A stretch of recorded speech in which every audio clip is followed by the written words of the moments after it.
వాళ్ళు ఏయో కంపెనీలకి చెక్కులు తీసుకున్నారు. ఏ కంపెనీలకి చెక్కులు తీసుకున్నారనేటటువంటి విషయం కూడా నాకు తెలియదని స్పష్టంగా చెప్పాను. ఎంత రేట్ ఆఫ్ ఇంట్రెస్ట్ అనేది కూడా నాకు తెలియదు. ఆ తర్వాత రీపేమెంట్ ఎలా జరిగిందనేటటువంటి విషయం కూడా నాకు తెలియదు అని చాలా స్పష్టంగా చెప్పడం జరిగింది. జగన్మోహన్ రెడ్డి గారికి నాకు తెలిసి ఈ లిక్కర్ స్కామ్తో కానీ అటువంటిది ఏదైనా జరిగి ఉంటే లిక్కర్ స్కామ్ జరిగిందనేటువంటి విషయం నేను చెప్పలేను. అది రాజ్ కసిరెడ్డి ఒక్కడే చెప్పగలడు. అటువంటిది ఏదైనా జరిగి ఉంటే తప్పకుండా అది జగన్మోహన్ రెడ్డికి తెలిసి జరగదు అన్నటువంటి విషయాన్ని చాలా స్పష్టంగా చెప్పడం జరిగింది. మళ్ళీ తిరిగి ఐ థింక్ పిలుస్తారనుకుంటాను. రేపు మిథున్ రెడ్డిని కూడా పిలుస్తున్నారు. ఆ తర్వాత ఇంకెవరిని అందరూ డిస్టిలరీ ఓనర్స్ని అందరినీ కూడా పిలుస్తూ ఉన్నారు. సో ఛార్జ్ షీట్ కూడా ఫైల్ చేయడం జరుగుతుంది. చూద్దాం ఏం జరుగుతుందన్నటువంటిది. ఈ యొక్క కోటరీలో ఉన్నటువంటి పందికొక్కులు ఎవరైతే పార్టీ మీద పడి జగన్మోహన్ రెడ్డి గారి మీద పడి తింటూ ఉన్నారో, ఆయన్ని మిస్గైడ్ చేస్తూ ఉన్నారో, సోషల్ మీడియాలో ఏం జరుగుతుంది, ఏం పోస్టులు పెడుతున్నారన్నటువంటిది ఆయనకు తెలియదు. ఆయన తెలియకుండానే ఇవన్నీ కూడా జరుగుతూ ఉన్నాయి. అది ఆయన నివారించినంత వరకు పార్టీ అన్నటువంటిది ప్రజల్లోకి వెళ్ళేటటువంటి అవకాశం లేదు అన్నటువంటిది నేను స్పష్టంగా చెప్తా ఉన్నా. ఒక్కొక్కరు అడగలేదు. 100 కోట్లు ఎక్కడెక్కడికి అంటే ఎవరెవరి సమక్షంలో మీరు అరేంజ్ చేశారు? నేను రికమెండ్ చేసి అరేంజ్ చేయలే. మీరు సరిదిద్దుకోవాలి. రికమెండేషన్ వేరే, అరేంజ్ చేయడం వేరే. నేను మిథున్ రెడ్డి గారి కోరిక మేరకు సజ్జల శ్రీధర్ రెడ్డి గారి కంపెనీకి 100 కోట్ల రూపాయలు ఇవ్వమని, రాజ్ కసిరెడ్డి సజ్జల శ్రీధర్ రెడ్డి కంపెనీలకు ఇవ్వమని రికమెండ్ చేసినటువంటి మాట వాస్తవం. ఆ తర్వాత ఏది కూడా నాకు తెలియదు. సార్ కోటరీ వల్ల మీరు బయటకు వచ్చాను, అలాగే ఇబ్బందులు కూడా పడ్డాను. ఇందుకు ఎవరు సార్ కోటరీ? మీ అందరికీ తెలుసు ఈ విషయం. కోటరీలో ఎవరుండారన్నటువంటిది మళ్ళీ తిరిగి నన్ను అడగడం ఎందుకు? మీకు తెలిస్తే అది మీరే చెప్పొచ్చు కదా, నేను చెప్పాలా దాన్ని? కోటరీ మీకు తెలీదా? TV9కి తెలీదా? TV5కి తెలీదా? లేకుంటే NTVకి తెలీదా? ఇలాంటి మహా టీవీకి తెలీదా? ప్రతి ఒక్కరికి తెలుసు కోటరీ ఎవరనేటటువంటిది. ఆ పందికొక్కులు ఎవరనేటటువంటిది మీ అందరికీ కూడా తెలుసు. అది నా నోటి గుండా చెప్పాల్సినటువంటి అవసరం లేదు అని నేను. లిక్కర్ స్కామ్కి సంబంధించి మీతో వీళ్ళంతా కూడా మిగతా వాళ్ళు సమావేశాలు తరచూ జరిపారంట, అది కూడా అడిగారు. లిక్కర్ స్కామ్కు సంబంధించి మీతో మీరు సీఎం జగన్మోహన్ రెడ్డి గారు, OSD కృష్ణమోహన్ రెడ్డి గారు, ధనంజయ రెడ్డి గారు, రాజ్ కసిరెడ్డి, మిథున్ రెడ్డి సమావేశమై ఏ రోజైనా చర్చించడం జరిగిందానని. నాకు ఏ రోజు జగన్మోహన్ రెడ్డి గారు లిక్కర్ గురించి మాట్లాడలేదు. నేను దాంట్లో ఇన్వాల్వ్ కాలేదు.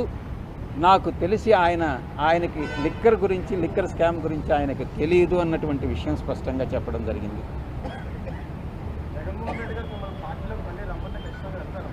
మీకేమన్నా చెప్పి పంపించారా?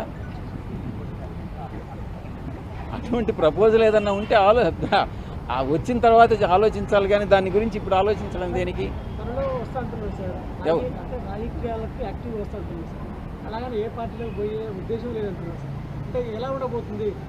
నేను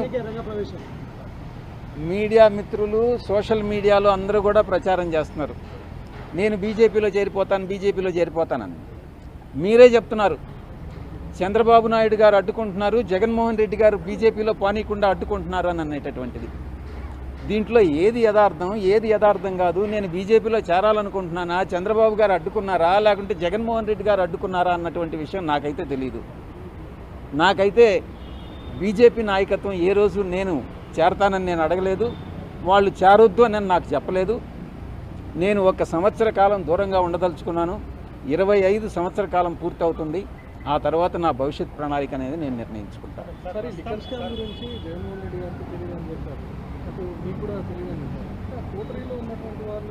నేను ఫస్ట్ మీటింగ్లో మీడియా మిత్రులకే చెప్పా, కర్త కర్మ క్రియ రాజ్ కసిరెడ్డి అని. రాజ్ కసిరెడ్డిని అడిగితే సమాచారం దొరుకుతుందే కానీ జగన్మోహన్ రెడ్డి గారిని అడిగినా కూడా తెలియదు, నన్ను అడిగినా కూడా తెలియదు, మిథున్ రెడ్డిని అడిగినా కూడా తెలియదు. కర్త కర్మ క్రియని మాత్రమే అడగాలి. ప్రస్తుతం ఏపీలో టీడీపీ ప్రభుత్వం ఎట్లా ఉంది సార్ అంటే దానికి అధ్వానంగా ఉంది. టీడీపీ ప్రభుత్వం అధ్వానంగా ఉంది. పక్షపాత ధోరణి, కుల వివక్షత, అసమర్థత, వీటికన్నిటితో కలిపి ప్రజలలో ఉన్నటువంటి అసంతృప్తి, ఇవన్నీ తెలుగుదేశం పార్టీ, చంద్రబాబు నాయుడు గారు ఒక సీనియర్ లీడర్, ఆయన అర్థం చేసుకుని ఆయన రెక్టిఫై చేసుకుంటే బహుశా అధికారంలో కొనసాగుతారేమో కానీ లేకుంటే ఆయన అధికారంలోకి తిరిగి వచ్చేటటువంటి అవకాశమే లేదు.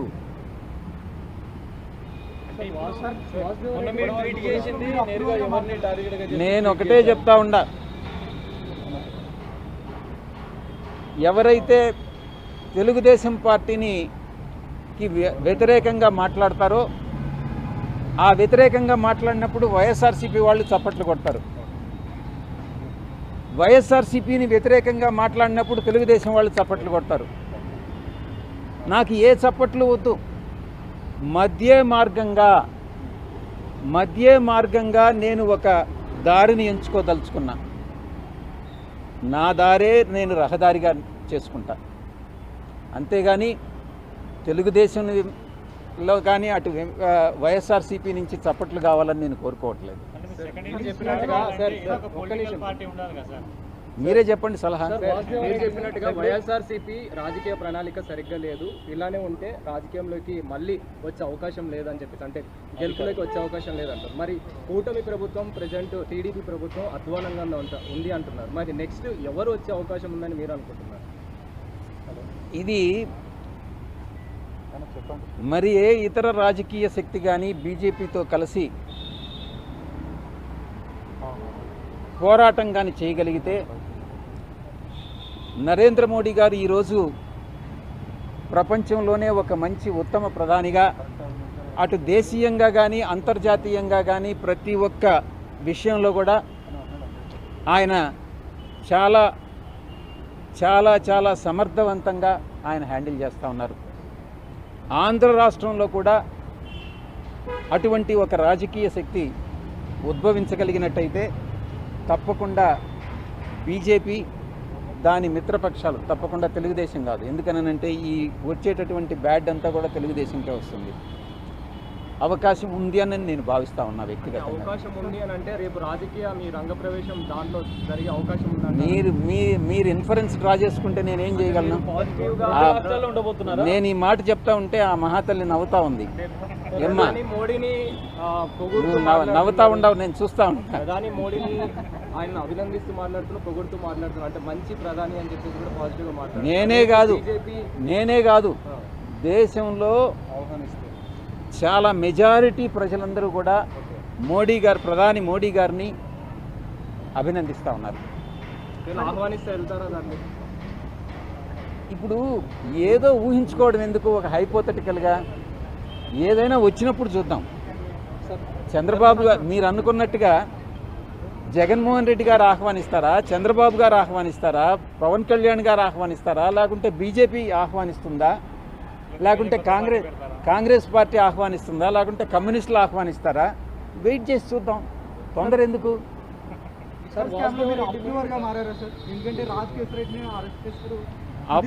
నేను మొట్టమొదటి నుంచి కూడా నేను ఒకటే చెప్తా ఉన్నా, ఎటువంటి పరిస్థితుల్లో అప్రూవర్గా మారేటటువంటి అవకాశం లేదు. అది నా దేహంలో ప్రాణం ఉండగా జరగదు. నేను అప్రూవర్గా మారను. ఎవ్వరూ నన్ను, ఏ శక్తి కూడా అప్రూవర్గా మార్చలేరు అన్నటువంటి విషయాన్ని నొక్కి వక్కాణిస్తాను.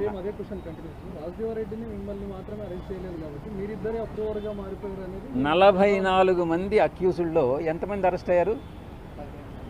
15 మంది. అంటే ఇంచుమించు 30 మంది అప్రూవర్గా మారారా? చెప్పండి మీరే. నన్ను ఎందుకు అరెస్ట్ చేయలేదు అని అంటే నాకు వ్యతిరేకంగా ఏ సాక్ష్యాధారాలు లేవు. నేను లిక్కర్ స్కామ్లో ఇన్వాల్వ్ కాలేదు. అటువంటిది ఏదైనా ఉంటే, నేను కానీ లిక్కర్ స్కామ్లో అటువంటిది ఉంటే, నేను ఇన్వాల్వ్ అయి ఉంటే తప్పకుండా నన్ను అరెస్ట్ చేసి ఉండేవాళ్ళు. Thank you very much.